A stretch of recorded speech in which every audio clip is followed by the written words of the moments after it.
अस्सलामुअलैकुम स्टूडेंट्स।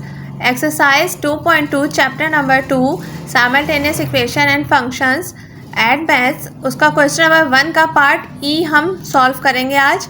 उसकी क्या क्वाड्रेटिक फंक्शन है, y equals to x square plus 4x plus 1। ये क्वेश्चन आप बुक में से भी टैली कर सकते हैं। सबसे पहले हमने इस तरह के सवालात में जितने भी हमने प्रीवियस क्वेश्चंस किए हैं वीडियोस में, तो उसमें आप देख सकते हैं कि सबसे पहले हम क्या करते हैं, जब x की वैल्यू हम 0 सपोज कर लेते हैं तो y की कुछ ना कुछ वैल्यू आ जाती है। सिमिलरली इधर भी y की वैल्यू 1 आ गई, तो उससे हमारे पास दो कोऑर्डिनेट्स आ गए, 0 और 1।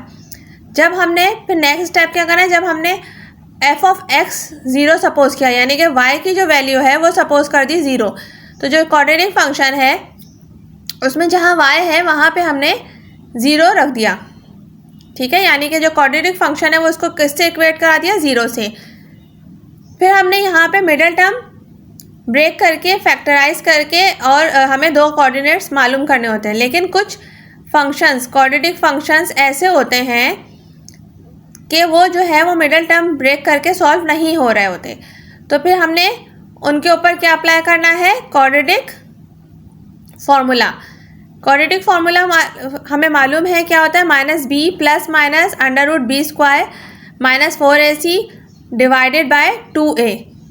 ठीक है, और ये 2a जो है ये पूरी लाइन डिवाइड कर रही होती है।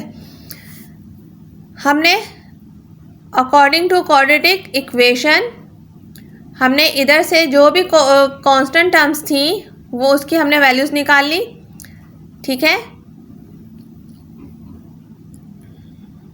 फिर हमने सिंपली सारी वैल्यूज़ को क्वाड्रेटिक फॉर्मूले में सब्स्टिट्यूट कराया और हमारे पास दो वैल्यूज़ आ गई। एक आ गई -2 प्लस अंडर रूट 3 और एक आ गई -2 माइनस अंडर रूट 3।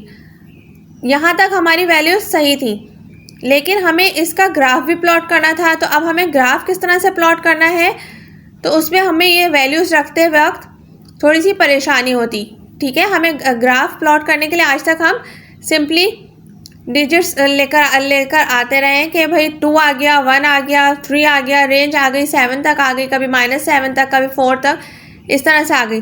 तो हमने अपनी आसानी के लिए ये जो वैल्यूज़ आ रही -2 प्लस अंडर रूट 3, इसको हमने कैलकुलेटर के ज़रिए करके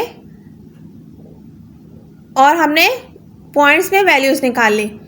तो पॉइंट्स में हमारे पास x की एक वैल्यू आ गई -0.27 और दूसरी आ गई x की वैल्यू -3.7। ठीक है, ऊपर आ रही थी 3.732, सही है। जब हमने इसको राउंड ऑफ करके लिखा तो -3.7। अब इससे हमें हमारा जो ग्राफ है वो इजीली हमें समझ आ जाएगा कि किस तरह से हमने प्लॉट करना है। आप देख सकते हैं कि हमारे पास एक्सिस क्रॉसिंग पॉइंट्स के 3 कोऑर्डिनेट्स का पेयर आ गया, एक 0 और 1, और एक आ गया -0.27 और उसका y कोऑर्डिनेट था 0। ठीक है, जब हमने y की वैल्यू 0 सपोज की थी, यानी कि फंक्शन ऑफ x हमने सपोज किया था 0। इसी तरह -3.7 और 0, सही है, एक पेयर ये आ गया। अब क्योंकि हमें जो पैराबोला ड्रॉ करना होता है ग्राफ पे, तो उसके लिए बहुत सारे पॉइंट्स चाहिए होते हैं। अब उसको हम वर्किंग के ज़रिए भी निकाल सकते हैं, और अगर कैलकुलेटर पेपर में अलाउ है तो हम कैलकुलेटर के ज़रिए भी निकाल सकते हैं। वर्किंग के ज़रिए भी मैंने आपको सिखाया है प्रीवियस वीडियो में। ठीक है, हमने सिंपली जो x की वैल्यूज़ है वो क्वाड्रेटिक फंक्शन में रखते जाना है, और क्वाड्रेटिक फंक्शन को जब हम सॉल्व करेंगे तो हमारे पास y की वैल्यूज़ आती चली जाएंगी। इस तरह हमारा एक टेबल क्रिएट हो जाएगा। अच्छा, और हमें मालूम है कि x की वैल्यूज़ हमने कहाँ से लेकर कहाँ तक सब्स्टिट्यूट कर करके देखना है। तो हमें मालूम है ये रेंज कहाँ से आ रही है, -0.27 से हमने पहली वैल्यू रखी, फिर हमने उसके बीच में -0 के बाद क्या पॉइंट आएगा, -1। ठीक है, -0.27 का मतलब है कि -0। ठीक है, और 27 थोड़े से हम ज़्यादा वो कर लेंगे, थोड़ा सा फासला और कवर कर लेंगे, तो 27 हमारा हो जाएगा ग्राफ में, या जो बॉक्सेस छोटे छोटे बने होते हैं उनको कवर कर लेंगे। तो अब हम -0.2 के बाद हम -0.3 रखते तो ये हमारा बहुत ही ज़्यादा छोटा सा ग्राफ और बहुत ही डिफ़िकल्ट हमारे लिए हो जाता। तो इसलिए हमने वैल्यू सपोज की -1, फिर हमने डायरेक्टली -2 पे चले गए और -3, ठीक है। और हमने जाना कहाँ तक था, रेंज के हिसाब से हमने -3.7 तक जाना था, तो इसलिए हम 3 के बाद 3.7 तक चले गए, ठीक है, x की वैल्यूज़ हमने। तो इसी तरह हमारे पास y की वैल्यूज़ आती चली गई, जो कि आपको स्क्रीन पे शो हो रही हैं, ठीक है। फिर हमने इसके बाद इसका ग्राफ प्लॉट करना है। इन पॉइंट्स की जो हमारे पास पॉइंट्स दिए हैं, इन पॉइंट्स की हेल्प से हमने ग्राफ प्लॉट करना है। ये आप देख सकते हैं, ग्राफ सबको प्लॉट करना आता है। किस तरह से हमने x एक्सिस पे और y एक्सिस पे दोनों की नेगेटिव वैल्यूज़ थी टेबल में, तो हमने जो एक्सिस नेगेटिव और y एक्सिस हमने इनको कंसिडर किया ग्राफ पे, ठीक है। इनके लिए हमने स्पेस ज़्यादा छोड़ी ग्राफ पे, और जो हमने पॉजिटिव y एक्सिस और पॉजिटिव x एक्सिस थी उसके लिए उसकी हमें ज़रूरत नहीं थी, लेकिन फिर हमने इसीलिए उसको थोड़ा थोड़ा शो कर दिया कि 2 उसके जो है ना, हम 2 स्पेस तक चले गए, ठीक है, दोनों के ऊपर। फिर हमने जो पॉइंट्स थे उनको प्लॉट किया। पहला पॉइंट जो भी था 3 हमारा पहला पॉइंट था, फिर सेकंड पॉइंट था, इस तरह से हमने सारे प्लॉट किए, तो हमारा फिर एक पैराबोला खूबसूरत सा बन गया। अब हम यहाँ से लाइन ऑफ सिमेट्री कहाँ से ड्रॉ करते हैं, जहाँ से हमें मिड पॉइंट नज़र आ रहा होता है। पैराबोला का जो इमेज है वो हाफ नज़र आ रहा होता है, और जो मिड पॉइंट हमें नज़र आ रहा होता है, वहाँ से हमने जो लाइन ऑफ सिमेट्री यहाँ से ड्रॉ हो जाएगी। और लाइन ऑफ सिमेट्री फिर हमें बताएगी कि जो पैराबोला है वो कहाँ से कट कर रहा है, एक्स एक्सिस के -2 से कट कर रहा है, ठीक है। ये पॉइंट हमें जो मिनिमम जो हमारे पास मिड पॉइंट है, ठीक है, उसको मालूम करने के लिए हमारे पास फॉर्मूला भी मौजूद होता है, ठीक है, वो भी मैं आपको बताती हूँ। लेकिन आपने ये ग्राफ देख लिया, इसको समझ लिया,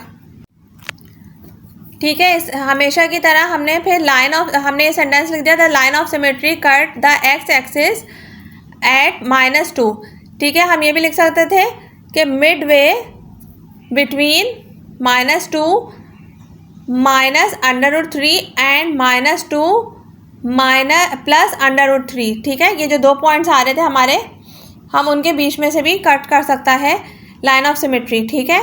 हमने फिर जो है सिंपली ये जो पॉइंट आ रहा है, ठीक है, ये आ रहा है ना, एक्स एक्सिस कहाँ से कट कर रहा है लाइन ऑफ सिमेट्री को, ये लाइन ऑफ सिमेट्री कहाँ से कट कर रही है, एक्स एक्सिस को, बात एक ही है, ठीक है।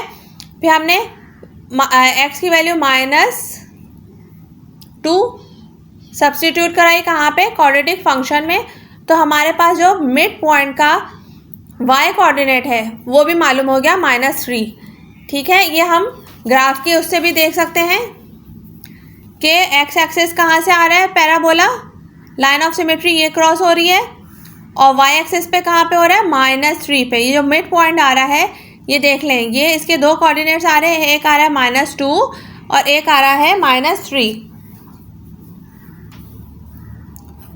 -2 और -3, ठीक है। और अब ये किस तरह से हमने फॉर्मूले के ज़रिए मालूम करना है, ये मैं आपको बताती हूँ।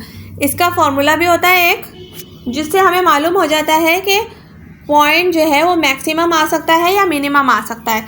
मैंने आपको बहुत अच्छी से थ्योरी पढ़ाई थी, क्वेश्चन इसका जो पार्ट ए सॉल्व करी थी क्वेश्चन नंबर 1 का, उसमें मैंने आपको क्वेश्चन को जो क्वाड्रेटिक फंक्शन है उसको देखकर भी बताया था कि पैराबोला ओपन अप होगा या ओपन डाउन होगा, या जो आखिर में पॉइंट आएगा वो मिनिमम आएगा या मैक्सिमम आएगा, ठीक है। y की वैल्यू पे जो मिड पॉइंट का जो y कोऑर्डिनेट होता है उस पर डिपेंड करती है कि वैल्यू के मैक्सिमम आ रही है या मिनिमम आ रही है। अगर ये नेगेटिव है तो वैल्यू हमेशा y जो पॉइंट आएगा वो मिनिमम आएगा, ठीक है। और अगर y की वैल्यू पॉजिटिव में आ रही है तो पॉइंट हमेशा मैक्सिमम आएगा।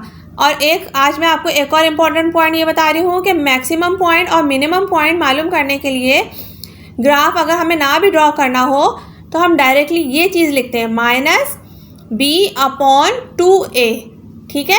तो जो b का जो x का जो कोफिशिएंट है यानी कि b, उसकी वैल्यू रखी हमने 4, माइनस जो है ये ऑलरेडी फॉर्मूले का है, ठीक है, 2, और a क्या था, a किसका कोफिशिएंट था, x² का कोफिशिएंट था। हमने x के साथ जो नंबर लिखते हैं यानी कोफिशिएंट उसको कहते हैं, ठीक है।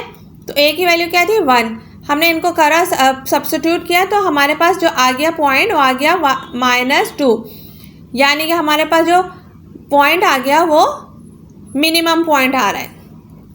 ठीक है, ये भी हमारी चीज़, ये फॉर्मूला भी हमारी बात को प्रूफ कर रहा है और ग्राफ भी हमारी बात को प्रूफ कर रहा है कि हमने जितनी भी वर्किंग की है वो सब हमने सही की है।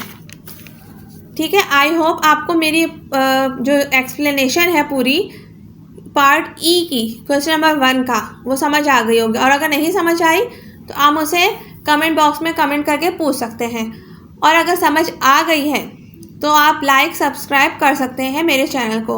ओके, अल्लाह हाफिज़। ये हमने जो वर्किंग की है ये हमने सारे के सारे वो पॉइंट्स मालूम किए हैं जिनके ज़रिए हम पैराबोला को इजीली ड्रॉ कर सकते हैं। ठीक है, और ये वर्किंग हमें करनी आनी चाहिए क्योंकि पेपर्स में कैलकुलेटर हमारे पास अलाउ नहीं होता। फिर भी मैंने आप लोगों को कैलकुलेटर किस तरह से यूज़ करना है, टेबल किस तरह से कैलकुलेटर के ज़रिए बनाना है वो मैंने आपको बता दिया था।